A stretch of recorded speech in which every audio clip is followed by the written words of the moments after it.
Olá, tudo bem contigo, né? Eu sou o professor Fabiano Pereira e estou aqui para resolver mais uma questão de direito eleitoral da Fundação Carlos Chagas. Uma questão que foi aplicada no concurso para o cargo de técnico judiciário do TRE de São Paulo. E o interessante ao analisar essa questão é que você vai perceber que nem sempre as questões da Fundação Carlos Chagas são tão simples quanto parecem. Essa questão, por exemplo, nós vamos perceber que a FCC aprofundou um pouquinho, apesar de ser uma questão para o cargo de técnico judiciário. Por isso que é muito importante a gente estar sempre preparado para enfrentar qualquer tipo de questão que vier na hora da prova.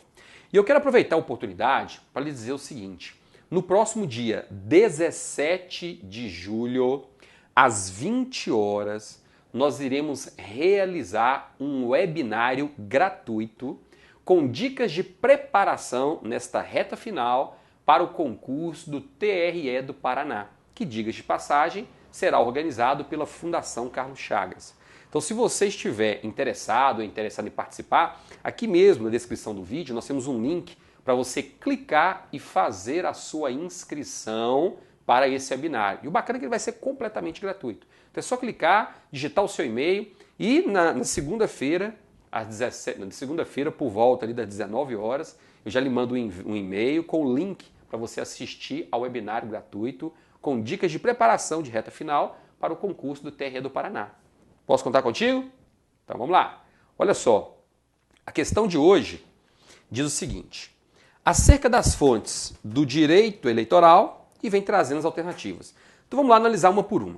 Olha, a função normativa da Justiça Eleitoral autoriza que sejam editadas resoluções normativas pelo TSE com a finalidade de criar direitos e estabelecer sanções, possibilitando a revogação de leis anteriores que disponham sobre o mesmo objeto da resolução normativa. E aí? E aí que o enunciado pegou pesado. É isso? Veja só, quando nós formos resolver as questões de prova, a gente tem que ter na cabeça o seguinte: as resoluções do TSE, elas têm duas categorias. Podem ser resoluções com força de ato normativo primário, ou então resoluções com força de ato normativo secundário. Resolução com força de ato normativo primário, em situações especiais, elas podem até criar direitos, ok? Sem problema algum. Como é o caso da Resolução 22.610 de 2007 do TSE. Aquela que estabelece o processo para a perda de cargo eletivo por infidelidade partidária. Mas, em regra, as resoluções do TSE, elas têm um caráter meramente secundário. Elas não criam direitos e nem impõem sanções. Pelo menos isso é o que está previsto lá na Lei 9.504/97. Então, só em situações excepcionais é que as resoluções do TSE terão força de lei, isto é, de ato normativo primário.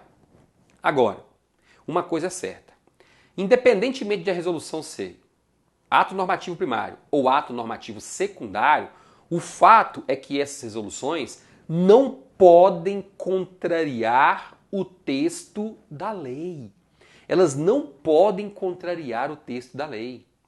Tanto é verdade que, por exemplo, a Resolução 22.610 de 2007 do TSE, ela estabelecia quatro hipóteses nas quais um titular de cargo eletivo poderia mudar de partido político e levar consigo o respectivo cargo. Quatro hipóteses que caracterizariam justa causa para mudar de partido sem caracterizar infidelidade partidária. Mas aí veio a Lei 13.165 de 2015 e estabeleceu que a partir de então seriam apenas três hipóteses, incluindo o artigo 22A lá na Lei 9.096. Então hoje, quando você vai ler o artigo 22A da Lei dos Partidos Políticos, lá estão estabelecidas apenas três hipóteses nas quais os titulares de cargos eletivos podem mudar de partido, levando consigo o respectivo mandato, sem caracterizar infidelidade partidária. Então houve um conflito entre o texto da resolução e o texto da lei. Qual prevaleceu? O texto da resolução com quatro hipóteses ou o texto da lei com três? O texto da lei. Então sempre que houver um conflito, uma colisão entre texto de resolução e texto da legislação eleitoral, prevalece o texto da legislação eleitoral. Essa é a interpretação que nós temos que levar para responder as questões de prova. Então a letra A ela está errada, porque texto de resolução não revoga texto de lei. B. As normas eleitorais devem ser interpretadas em conjunto com o restante do sistema normativo brasileiro. Até então está correto.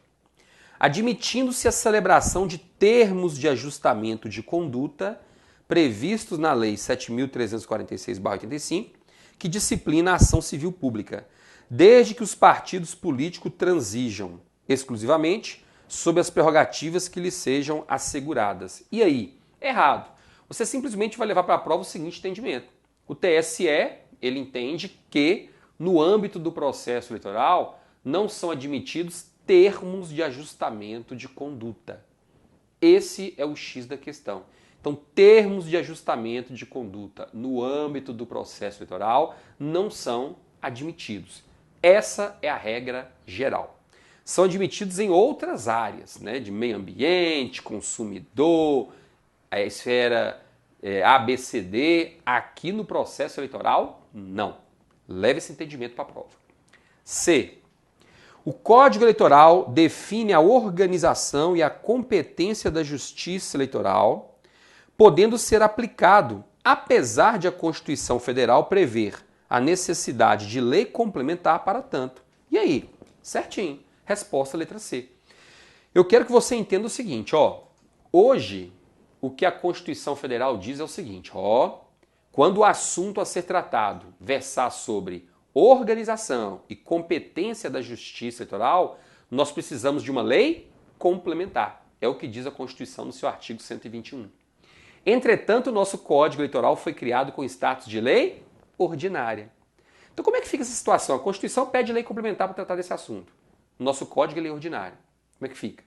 O Supremo Tribunal Federal decidiu o seguinte: para que esses dispositivos do Código Eleitoral, mais precisamente dos artigos 12 ao 41, eles continuem produzindo efeitos sob a égide da atual Constituição Federal, esses dispositivos serão recepcionados com status de lei complementar.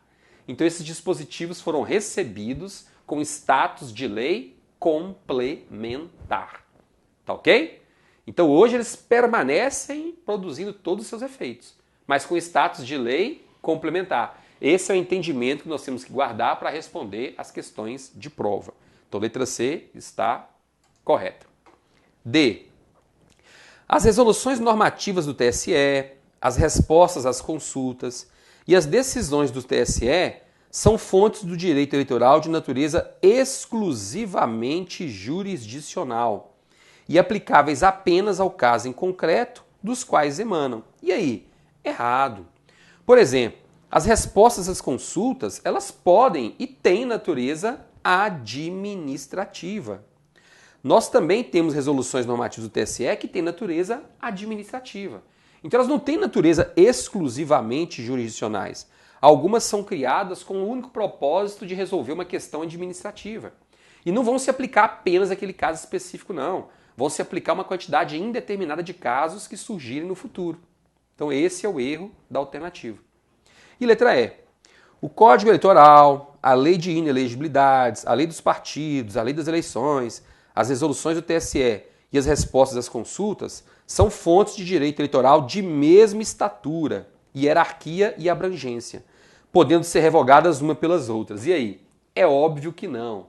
Você sabe muito bem que uma consulta não pode revogar uma lei. É óbvio que não. Nenhuma resolução pode revogar uma lei. Imagine, então, a resposta a uma consulta do TSE. Aí é que não pode mesmo. Então, essas fontes não têm a mesma envergadura. A consulta, por exemplo, a resposta à consulta é considerada uma fonte secundária do direito eleitoral, enquanto a lei é uma fonte primária. Essa é a diferencinha básica entre elas. Tranquilo? Então, no contexto, a resposta realmente foi a letra C de casa. Tá claro? E aí, gostou dos comentários? Caso positivo, dê o seu joinha no vídeo, dê o seu like, poste aqui embaixo seus comentários, porque é por meio dos comentários que eu vou conseguir me guiar. eu vou conseguir saber quais são as suas necessidades e vou me programando para gravar os próximos vídeos que estão por vir. Combinado? Bons estudos para você e nos encontramos em breve. Até mais!